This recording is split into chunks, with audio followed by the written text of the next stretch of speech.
So I'm actually moving out of my studio apartment today, and I realized I never really did a proper tour, so here we go. So I moved into this apartment in 2019. I bought it for $350,000, and I put 30% down, and the rest was on a mortgage, which I've been paying off this whole time. I did get a really good rate because it was 2019. I believe it was 4.2%, which is actually really nice because I think they're up to like 6 or 7% these days. There's also a maintenance fee, which started at around $803 or something. And my most recent billing statement was $1,100 and some change. And so it's been going up by like 5% each year, which I think is pretty normal. All right, so let's start the tour at the front door, which is right here. So you walk in, front door's right here. Off the front door, you have this small little closet, which is actually my main closet. It was actually set up pretty nice. You can see, like I said, I'm moving out, so there's obviously nothing in here, but it's a good amount of space for a New York City studio apartment. Lots of storage, and that's where I kept pretty much all my clothes and jackets. Next, let's go to the bathroom, which is a little messy right now, but it's actually, again, pretty nice sized bathroom for a New York City studio. It's a mess right now, I'm sorry. I should have done this video a long time ago. But yeah, has pretty much everything you need. Nice white tiles, chrome finishes, nice and clean. And so off the bathroom, we'll go into the kitchen. And like I said, it's a little messy today. So these things hanging out of the wall are hooks that I use to hang on my pans. Nice white cabinets up top. Blue cabinets at the bottom. I do like the gold finishes, white subway tiles in the background.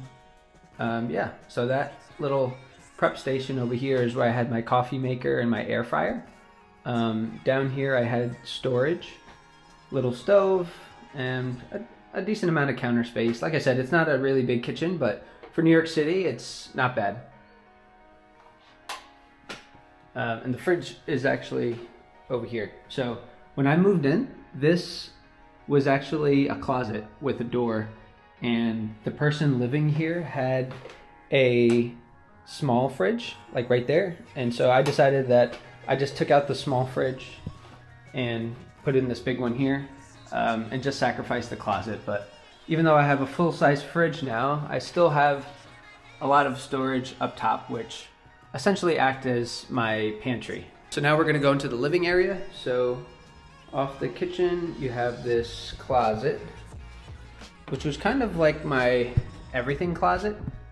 No light, but yeah, I had everything in here from tools to toilet paper to cleaning supplies.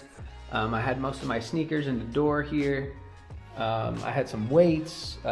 Literally everything was stored in this closet. So now let's check out the living area. So this is the main living area. So you can see that it's a pretty decent size. Over here is where I had a sectional couch here with like a coffee table and a rug. Maybe I'll put up a picture so you can see what it looked like before. My TV was here, TV console. And so when I moved in, I had never lived in a studio before. And so I kind of like the idea of putting something up to kind of break up the space. And so you can see here, this is where I had my living area that I just described to you. Breakfast bar, living area.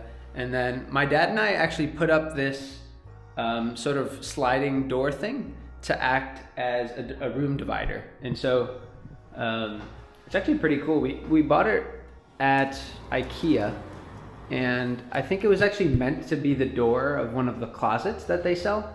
But we just put up these two posts. They're not even nailed into the ceiling or into the floor. So even if you're renting, it's a pretty solid idea. We kind of just like snugly fit them in. I definitely wouldn't brace on either of these poles for that reason, but it works. And yeah, I like this wall because it's sort of frosted, which still allows light from the windows to come into the living space, but it divides up the area that I would have my living room, and my bed was over there. So yeah, this I think was a great idea that me and my dad did, like literally the first week that I moved in, and it's worked great over the years. And so this is where my bed was, and so excuse all that mess. So my bed was here. I didn't have room for a nightstand on each side, and so my bed was kind of shifted this way towards the like these built-in storage units that we have here.